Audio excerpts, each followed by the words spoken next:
Hello and welcome back to Cryptid Hauntings. I'm Mike Gardner and I'm here with Mark, Pam, and Chris. And today we're going to be talking about elves, Christmas elves in particular. But first, Pam, if you were making the perfect fruit smoothie, which fruit would you purposefully leave out? Tomato. Why? Because then I'd be making soup. Gazpacho? No, it would be warm. I don't want cold tomato soup. Mark, what would you leave out of your smoothie? Guava. I don't like it. I I don't like it. Chris? I'm with Mark. Guava. Guava's nasty. Is there another fruit? No. Is there a fruit that could kill you? If you say peas, I'll slap you. Well, there's raspberries. You're allergic to That's one raspberries? of my allergies. So which would you rather have in there? Guava or raspberries? Guava. No, just kidding. Raspberries, because guava's gross, and I would rather die than eat a guava. Wow. That's a strong opinion. It's a right opinion, because guava's gross. Okay, I would leave out bananas because you can make a fruit smoothie with all kinds of fruit smoothies, but the second you put a banana in it, it's a banana smoothie. Like, no matter what it is, like you could have 10 different fruits in it, and you put a banana in it, bam, banana smoothie. Banana. Banana. Banana. Banana. Come on, Panda. You gotta say banana. I was going to start singing a song from my childhood. That'll get it copyright. Yeah! That's old enough and across the pond. No one will know what it is. No pajamas, Pam. Okay. Can they be coming down the stairs? No. What Yes. about chasing teddy bears? So, elves. Elves have an origin that's traced back to Norse and Scandinavian mythology. After early elves were not friendly, they were seen as mischievous or tricksters. They were divided into two separate categories. Light elves, who were godlike beings, who lived in Alfheimr and a realm of light and beauty, and were associated with creativity, life, and inspiration. Was this your way to try to get us to talk about aliens again? Maybe. Aliens. Because they're also described as being tall and white walkers. Anunnaki. Are there the Fresno Night Stalker people? Okay, so maybe elves were really aliens. And this is people explaining them away. Do you have a problem with that? Aliens don't exist, but continue. Aliens do exist. Okay, and then you had the dark elves, who were shadowy underground dwellers and associated with danger and darkness and even killing those who crossed them. Norse stories included changelings, which were dark elves who swept up human babies and switched them with cursed imposters. So changelings are pretty interesting. Like, there's even recent history stories of changelings taking place or using it as an excuse of a changeling for child swapping. There's the chicken coop murders that take place in like the 1929, 1930, that the kid goes missing and they blame it. The kid goes missing. About a few months later, they pick up a kid. They say that it's the missing kid. The mom says, no, this is not my child. Changeling took her. She gets, committed because that's crazy. It couldn't be a changeling. But it turns out that, no, it actually wasn't her child. There's a movie called The Changeling that's based on but it was like he was like the doppelganger of the kid. Yeah. Like, I do remember. And that's the this point of the story. changeling is that they're doppelgangers. they're doppelgangers. They swap your child, but they're just wrong enough. Like, there's something off about them. They don't function quite normally. So, are you a changeling, Chris? You got to comment. You're gonna say something. No. No? No comment. Okay. Well, elves in daily lives were deeply embedded in Norse culture. People left food offerings and etc. to gain good harvest, luck, and protection from elves. So with the food harvest, it's certain things to bring certain foods are left out to do certain things. So like you're looking at Norse, but like in Irish mythology, you've got elves or like leprechauns or elves, and they're tricksters. But to keep them at bay, you would leave out a saucer of milk or a coin, so they would leave you alone. Right. Right. And that kind of plays into modern pop culture. I know Fablehaven is a book that is coming out soon, and he has a whole theory on elves and fairies and how you should treat them. So it's still carrying over today in pop culture as to what we should be leaving elves. So offerings could bring catastrophic misfortunes if you left the wrong offering. So from the 9th to the 12th century, you have Christian influences, and as Christianity spread, the perception of elves changed. Elves shifted from a beautiful godlike being to malevolent demonic entities, seen as beings capable of possessing and harming humans. Are we going to mention our favorite saint? Who's your favorite I mean, saint? we're Irish. Our favorite saint is St. Patrick. He didn't just kick the snakes out of Ireland. He also banished the elves and fairies. Because they're mischievous. Because they're demonic. No, it's the allegory of he brought Christianity and kicked out the pagan beliefs. Yep. Right. He's not our Legolas. He's not our... I'm sorry. You're right, because he's not an elf. He was a Catholic man. So when Norse ideas spread into the Celtic religion, which goes back to St. Patrick, elves merged with Fae traditions. So you have these Norse ideologies of elves and then these Irish ideologies of Faes, which are fairies. And they kind of mesh together. They become more playful and mischievous rather than dangerous. They go from human-sized to small childlike figures. They take on domestic roles instead of mystical powers. Dude, Dobby. Yes, so they would. That's where brownies come in. So Yeah. you would, or elves in the shoemaker.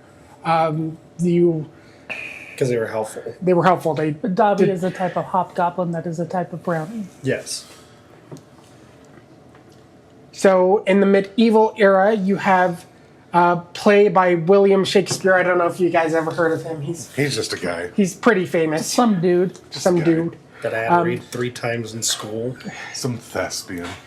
Test me. It was Midsummer's Night Dream, not Romeo and No, Juliet. I read Romeo and Juliet 3 times in school. Yeah, that book sucked. This is Midsummer Night Dream. You should have read Midsummer's Night Dream. It's about fairies. It's It's probably about better. elves and fairies and And love. how they're basically he uses them basically interchangeably. Elves are seen as playful, lighthearted tricksters. In the Middle Ages, elves were associated with households bringing luck or misfortune. So that's kind of the same as if you were to leave them the wrong type of food, they would bring you luck or misfortune. But now they're in the household, and depending on which household they're in, they're going to bring you luck or misfortune.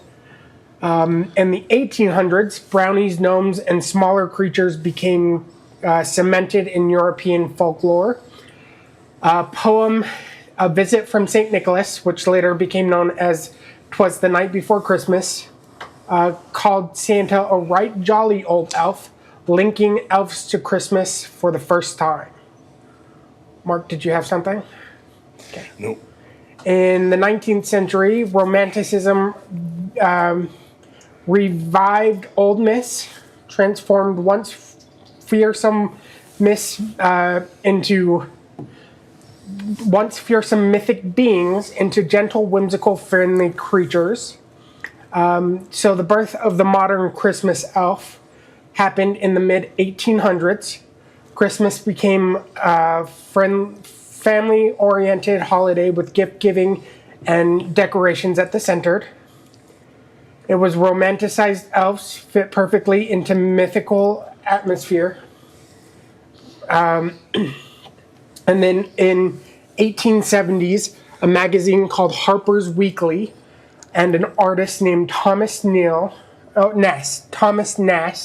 created iconic Christmas art, which is still used today, to draw Santa, his workshop, and elves inside of it. This helped cemented the image of Santa and his elves in the workshop as cheerful toy makers. So in conclusion, over centuries, elves have transformed from dark, shadowy, dangerous beings into small, jolly, industrious helpers. Remarkable evolution of mythology shaped religion, culture, and art and storytelling. Little guys living in trees making fudge cookies. Oh, yeah. It's not Buddy the Elf. What's your favorite color? Because he was a man. Chris just wants the tall, luscious, blonde dude to take him to Isengard. Taking the hobbits and- to Isengard? In my research with the resurgence of elves in the early 1900s, J.R.R. Tolkien actually plays a very big role in bringing the old myths of elves, so the beautiful, tall, godlike beings, with his elves of Lord of the Rings, he brings them into more popularity. So we do have J.R.R. Tolkien to thank for. Well, not just that. You have them. Elves are in a lot of places. You see them in Dungeons and Dragons. You see them on Diablo. You see, there's. And the main reason why we have those elves in Diablo and D&D, J.R.R. Tolkien. What about Elf on the Shelf? Is that because of Tolkien? No, so that is a. You can put your eyeballs away. If looks could kill. That was my disappointed look, Pam. Sorry, Snoop on the stoop. He has his own Elf on the Shelf. Yeah. Snoop on the stoop. But no, that starts in 2013 as somebody's holiday tradition being, and they put it on Facebook and it just gained popularity. It's all Elf on the Shelf is. It's somebody's popular Facebook tradition. Somebody was smart and had a hell of a marketing campaign. I'm saying that kind of fits with Nast in your classification of Santa, because that's what really is going to start springboarding that commercialization of Christmas. Right. And that imagery. Coca-Cola. Well, And then White Christmas and My favorite modern day elf story goes back to Ireland and Mr. Darby Gil and the Little O'Gill People. and the Little People. I remember that from when I was a kid. before what's his face was handsome. What are you talking about before he was handsome? Sean Connery was an ugly man, and then he grew into his looks. Just because he had a He was a very ugly man. yeah, fired. You broke it. I broke it. The whole.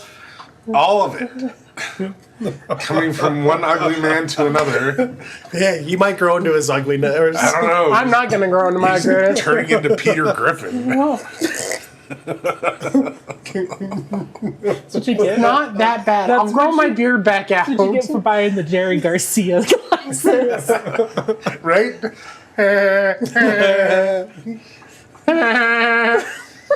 Tira. Anyways, I love you, Mike. Elves. You have people to blame for Christmas, like the Coke Company. I think they have like you mentioned, they have a fairly big role to play in it because they bring Santa Claus, who's, as mentioned before, is an elf, and his workshop of elves. And they very much stylized it for their marketing campaign. Right. But, I mean, Commercialized it. there's been types of Santa Clauses through all of history, Germany, I mean, all over the place, right? If I have my way, this year we're going to talk about Krampus. And that's just Santa in another word, right? Oh, yes, evil Santa. I guess we should have started. This is the start of our Christmas episodes. Backtracking. Backtracking. Alrighty then. We're doing Christmas, you guys. Hey! Yay. Thanks for the heads up, Rob. So, where do you guys sit on elves? Are they a thing of mythology, or do you believe that they could exist or have existed, or... My grandma told me that brownies were real and that they helped her all the time. So my grandma would never lie to me, so they're real. Wait, which grandma? Your real grandma or Mom's your mom. great grandma? Great grandma. Thank you. That she would never lie to you. She would never lie. The true grandma. Your regular grandma would. Oh, she lies to me all the time. All the time. Her mouth is open. You talk to her often enough for her to lie to you? Oh no! Last time she was came over in existence to me, I left the house and She called me a fat leprechaun. I just started walking out. I was the only one that saw. It was No, quite your funny. father saw. Oh. It was quite funny. I don't know. And then she goes, "What did I do to her?" You're lucky she doesn't love us enough to watch these. Now she'll listen to this out of spite. And hate. But anyways, her mother had brownies at her house that were helpful and helped her. Great. And she wouldn't lie. And we often go hunting for fairies and elves when I go camping with my child. Great grandma is the one who told us that we had to hold our breaths and lift our feet as we drove under overpasses, and the fairies would honk to us. What did we have to do, Mike? Hold our breath and lift our feet. Thank you. There you Close go. our eyes. Hold our feet. Oh, sweet, sweet Mary. But her stuff, she's Danish, so it's coming out of that Right.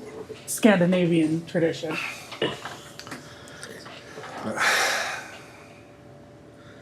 Michael? I think elves could be real. I think it could be something that probably in hiding nowadays because the world has become corrupt and evil and deplorable. That's But when we need them the most. yeah, it's like that. What is it, Hellboy 2, where they're held in a mythical realm all by themselves? Yeah. I'm not a baby. I'm a tumor. What about you, Chris? Do you believe in elves? Nah. I'm indifferent. I think at one point there could have been elves, but as we've taken over, I think we've killed off a lot of things. Mark? So we have elves, we have fairies. They often get lumped into the same bin, but I actually think they're very different because if you look at sprites and fairies and things like that, they're a little bit different. Elves being the old school style, I think maybe it was a way for people to interpret something that they didn't understand. We have that all over the world in many different shapes, forms, and fashion. Just the Norse labeled them as elves. Have you guys seen or read American Gods? Yes, both. No. So the whole premise of the book is that the old gods are disappearing because people are forgetting them and are replacing them with new gods. And Mr. Tuesday is trying to unite forces to save the old gods and get people to believe in them. And one of them is the leprechaun. And he stays around because people believe in the luck and the little things you do in elementary school is what keeps them alive. So like doing those little leprechaun hunts is what keeps him and his fae alive, because you're remembering them and you're doing something to honor them. Which is funny because my kid, every year until she was like 13, built a leprechaun trap on St. Patrick's Day. My kid found his leprechaun trap today and went, "Mom, when do we get to trap him?" And I went, "March." Gonna do better this time. Okay. Anyways, I think the myth is often based in reality. So somewhere at some point there was something that was an elf. I mean, you can do our story of St. Patrick and, chasing the snakes from Ireland, but looking at it, the snakes are the pagans. Right. And we've morphed it to that imagery of the snake. So it is something that he's doing. So is there that more, that fade, whatever they are using to explain their way of life, their stuff, as a bunch of vomit. Right. Yeah. You can wade through that puke. The word vomit. Yeah. Yeah, fair. I think it's fair. So, any last remarks on Christmas elves? Anything you want to get into on Christmas elves? Any questions about Christmas elves? Questions about Christmas elves? Questions about Christmas elves? I truly hope that Christmas elves are true friends with the Norwals. Bye, buddy. I hope you find your dad.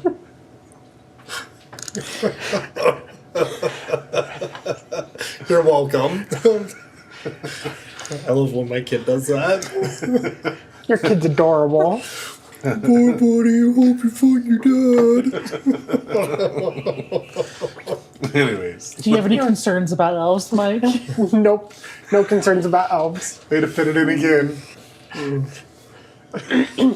With that, I guess we'll leave you with a spook you later. Have a good day, you guys. We hope you've enjoyed this episode of Cryptid Hauntings. I'm Mike, also known as M. Gardner. As you should know by now, I've written a book, and it will be coming out June of 2026. I would like to share with you a passage from this book, if I may. His eyes were heavy with sleep. Al got a sudden shock as something licked the bottom of his feet. Moving slow as not to startle it, he propped himself up onto his elbow, which caused him a lot of pain. To his surprise, what was licking his feet was a large, multicolored mountain lion. It was bigger than the ones he had seen in the zoo. It was tan and brown and looked like a calico cat. Al's stomach fell about 10 feet. He was petrified with fear. What was he supposed to do in this situation? Trying not to make sudden movements, Al slowly laid down on his back. His mind blank. Al thought the best course of action was to reach out his mind to see if this majestic creature would mean him any harm. "You are not a normal angel," Al heard a gruff voice say in his head as soon as his mind touched the cat's. "No, I'm not. How can I understand you?" "I'm a Pantera. Any creature of power can understand me." "Are you going to hurt me?" "No, I just needed to get your attention. You may look at me now if you wish."